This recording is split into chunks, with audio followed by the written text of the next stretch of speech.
Hi design thinkers, my name is Matthew Sear and today we're going to be jumping into Figma. We're going to be learning how you can set up a multi-brand, multi-product design system and how you can set that file structure up for success. I'm going to go through what I did inside of the Pixellink design system Proteus, where you can find the link in the description box below to follow along. We're going to be going through various different structures, the pros and cons, and we're going to be able to have a clear idea about how we want to set up a design system, how we want to scale our design system. So if that's what you're looking for, then sit back, relax, and let's jump into the video. All right, here we are inside of Figma. As I said, you can find the link to the Proteus design system. This page is down there in the description box below. So let's have a look at the different types of structures that we can have, and then how we can evolve at each stage. So over here we have our product, or mostly our product and style guide setup. Ideally, if we only have one file and that one file maybe contains both our product designs and our style, we probably want to make sure that we separate them into two key files. We want to make sure that the style guide will be set up with the brand, the styling, and some patterns. If you don't have patterns, or you don't have an overall styling and brand kind of solved, that's okay. But core thing is we want to make sure that we have these two files so that we can continue to expand and grow. Currently, our assets and components are still within inside our product file, but for small teams working on a specific project, this works well. As we continue to expand though, we want to actually start to consider the next step, which would be like our single product design system. This is when we actually step into something that's a bit more closer to a design system. And ideally we can separate this into a new team or folder that we can access inside of Figma. We'll be able to then have our products in another file or product. And this is where we actually will migrate a lot of core reusable components and assets into our foundation file, which we can then still have the styling and the brand and the patterns. And this is where we can continue to expand. This is where we start to standardize a lot of the assets so they are reusable, and they can be repurposed across our complete product set. At the moment, one main product will continue to evolve. Key things to know about our product as we evolve it: we do have product specific components, product templates, and we also have some patterns that are specific to the product. This will evolve over time as this product grows. We want to be translating those different types of templates and standardizing what we can and maintaining what is product specific. So we'll continue to then grow the foundations from the identified components and styling, templates, patterns, and any screens that are relevant in the sense of setting up template structures inside of foundations. As we continue to audit and grow this system and we're having more products, if we need to support a multi-product complete system, we're going to start looking at then separating away our kind of styling into a brand file. And when I say styling, I'm referring to it could be styles, it could be your variables, and it can be typography and effects and any and all of those key things. Though you can definitely inside of Figma keep styling and foundations, because the way that styling works within Figma, it works quite efficiently to be maintained there. Though I believe you'll have quite an easy mix between the two. Key things, for example, this is foundations inside of the Pixellink project. Foundations does contain all of these variables and collections, but there are two differences that we're going to tackle in the next bit. But just a key note, you do still have your variables, you still do have your styling somewhat here, but there are differences between the two. So we'll be able to jump back to this. But as we now separate that brand, now we have the way to control for brand. We also have ways to then change the brand more effectively over time. We can also have our products, and because we've separated our products out and we have these different points, we can now manage the communication and also the pipeline of our design assets and components across a larger platform. And now that's where we get into more of your platform design system. So let's say we have a single branded product design platform. This is where we're going to be having that design system actual section. And we're going to be bringing in our brand into our kind of foundation here. And we're going to make sure that when we bring that brand in, that we're connecting it into our foundations, and then our foundations can be either maintained, kept together, or you can separate some of foundations components and templates.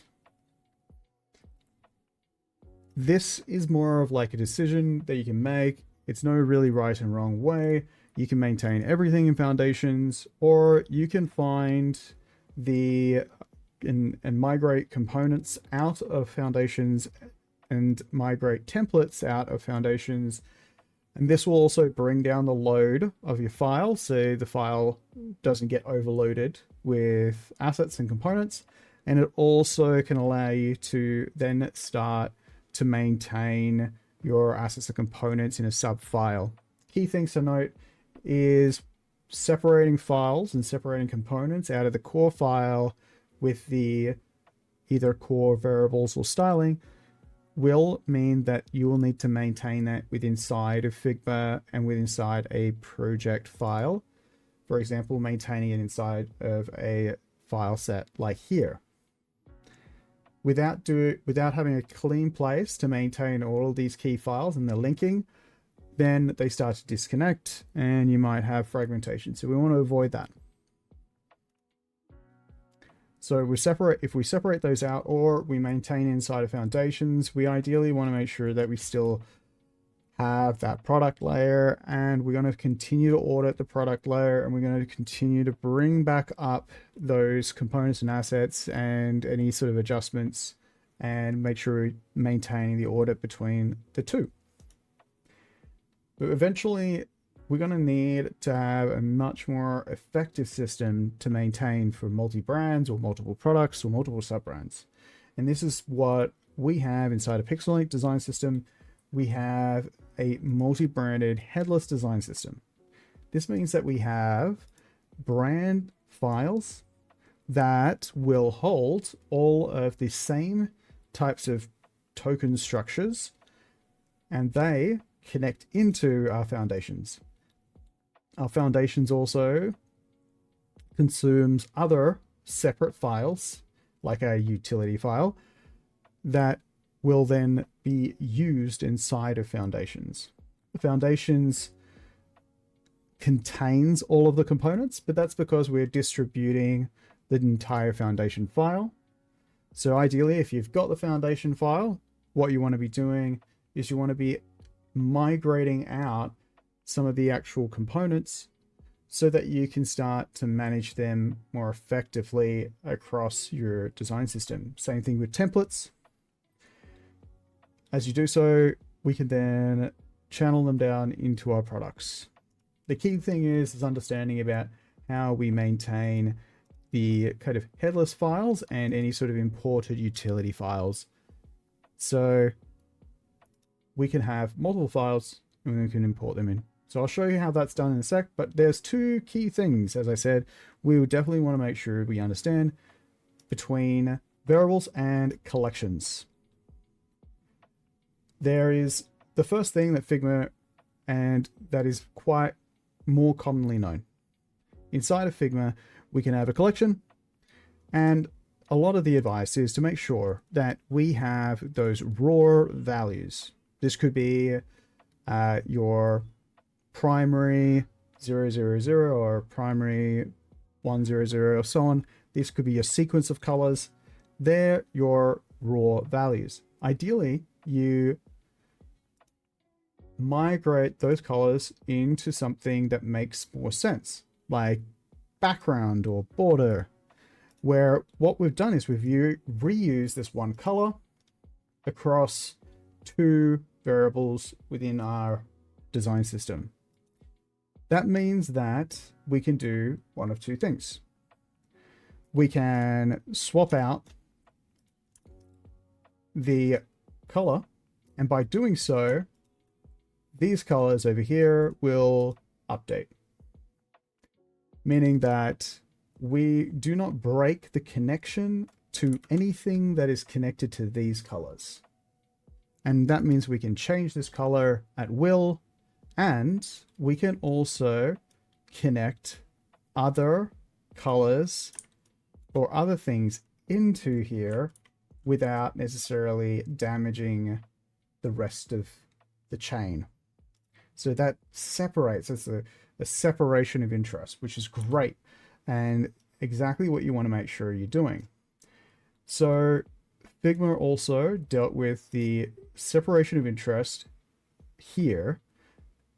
Also, we have our modes, but the modes for, let's say, if we're doing dark and light, modes in this method is more of how we access the colors from A or B, rather than how we're doing any sort of logic. So separation of interest, it allows us to have great, like a layering and a chain, and it doesn't damage the value. So if we switch values in and out, it's not going to break any links because everything's connected to this set. Now, the other way you can also look at this, because you could do, it's basically two things that Figma variable collections do. The other one is logic. This is where a variable collection behaves, in which it is like a decision. You can go with A or B if one or the other. And that decision making will lead to other results. It accesses different variables. Where the first layer here, we are all about separating the interest, making sure that we have good linking between different values. The second one is where we are using the variable collection to allow us to decide if we want A or B, or to access a different set. This, for example, let's say in here, let's say A accesses the large sets of values within the modes, and those large sets then get displayed in, for example, a large screen. As we apply to our large screen the large mode, those values will be the values used here. So on for the small one. So there is logic, decisioning, collections can give that. And there is then separation of values, creating a good layered structure, which will not lead to damaged connections between values A and B. And they're the two things that happen inside our design system when we're dealing with variables. And also, I think the two things that can become confusing because they're two very different approaches or different uses of variables. Next, the key thing to understand, I guess, when we're jumping back into a Figma, so in this file here is where all of these variable values come in to this file in our primitive collection inside our headless file, and then they go through a process in which they will be then relinked and mapped into different places and different collections, like modes, which goes from dark to light. This means that we're taking variables and we're mapping them to be in a place where we can use a condition like, is it dark or is it light? And we can get those to switch between one or the other. We do the same for all the other values. So what we build up is a pattern of ways that things are connected as they link from collection to collection. And each collection is like a collection of decisions. These are not the styles. If I go back to my primitive, all of these are linked in. So every value in this single column, and key thing is it's a single column, is all linked in. These are all the values that eventually are consolidated into a brand file that is then mapped into a single column, and that is then imported and connected in to foundations from a brand file. And then what we do is we make sure that we keep the same names and we keep the same structure of how it is set up here as what we would set up in our brand file. In our brand file, this is where we can start to consolidate that collection of values. So over here, I have some colors. These are the colors that are used in the complete Pixellink design system. These colors, we then need to then put together into a single collection, into a single column, which we bring into a brand.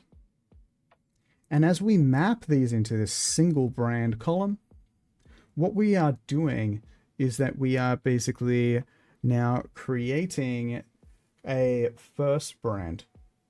And then as you can see, we got brand B. And this is where we can do one of two things. We can either have a completely new set of colors. So if we want, we could create an additional color palette into additional collection if we want, or we could use the same color palette from the same collection and then simply apply different colors into our brand B column. But as we can see, these are not really usable. Like if we had all of these variable values all the way down here, it would become quite unwieldy. We're not using these variable values, but we are mapping them together, and they're mapped into a consistent singular column per one. These are perfect for the development teams so that they can have all of the color values that it would resolve to, because these are the values that would be the resolved values for them. And then what we're doing is we're putting into a brand collection and then aligning another brand, and then we can align another brand. So we can keep pressing plus, of course, up to 4 for most plans. If you have an enterprise plan, then go wild. But ultimately, you can continue to add in those additional brands. We map those into our products. And this is where we can do additional overrides. So we can change anything from that main strip, and then we can override different parts to then change it to pick a different color. And this is where we use the same structure from before, and we continue to allow that layering as we are going through and adjusting the colors. But eventually, we're going to be putting out a final consolidated version. And this is for primitives. And the key part about this is to make sure as you're mapping and remapping values and colors and anything from even a smaller collection. You want to make sure that this is maintained consistently. We want to make sure that we also have some consistent naming patterns as well. Once we have that, now we have this primitive collection that ideally mimics the same structure that we have inside of our foundation file. This is where we can then do the tedious task of linking from A to B, which we will need to, for example, go into assets. We'll need to go into our libraries and we'll need to make sure that we import in our brand file. Of course, we'll need to make sure that we also export out and publish our brand file. So we'll have to go brand file, and then we'll have to make sure that we actually publish this file. And for example, I have this one little change, not too sure exactly which one it is, but I can have a look at it. I can see all the values that I have here, and I can also publish it. I can unpublish it, and the best that I can do as well, I can duplicate this file. So I could create more brands as well. And through this process, I basically will have the ability to adapt and adjust the brand file without necessarily damaging the main foundation.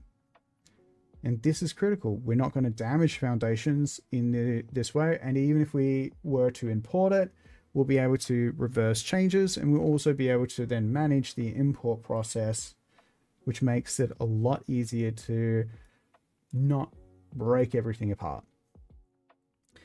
And I guess if you picked up the Pixellink Proteus design system, you'll be able to also access the Pixellink architect, which will also make a lot of these reconnections a million times easier. So feel free, check out the website. You'll be able to even feel free to comment in the description box below. Happy to share the link. But basically, this is where, you'll be able to then take that primitive collection and you'll be able to remap that entire set of values from that external library into your existing library automatically. So that is basically ways that you can kind of set up and re-link in those collections. And that means that what you've got is now you have a set of files that are all working together. And then we'll be able to open up a project. We'll be able to have some of our product files, and that's where we can then basically open up those product files. We'll be able to import in our foundation file in it to our project. And as we map in our kind of foundations into our project, that's when we can access all of the fun variables and values from those projects. And that is how we can actually set up our multi-brand design system, set up our file structures, and how we can look at growing our multi-brand design system. We will all start from a simple place where we're first resolving those inconsistencies, building up that style guide, making it more refined. And then from there, we're kind of building out that kind of mid-tier design system with some assets and components, some simple building blocks for our system. And we can migrate those into a much more robust structure where we're separating the interests of both the brand and the styling of the brand in relation to the core assets and components, the parts of the product that we're going to build with. And then we can basically control for those across multiple products, multiple brands, and we can have them all consistently styled. We can enable faster and easier ways to reuse the components, templates, and structures and patterns, and find easier ways to keep that consistency. A key thing is making sure that we're setting up right patterns, principles, and education to continue to evolve and build our platform. So design thinkers, I hope that you found this video helpful. Please let me know in the description box below. I would love to get your feedback as we continue to go through all the bits and pieces of how I built a design system and how you can look at building your own. If you enjoyed the content so far, please like, subscribe, and check out the Pixellink design system Proteus. And until next time, design thinkers, keep thinking, keep creating, keep building amazing things, and I will see you all in the next video. All right. Thank you. Bye.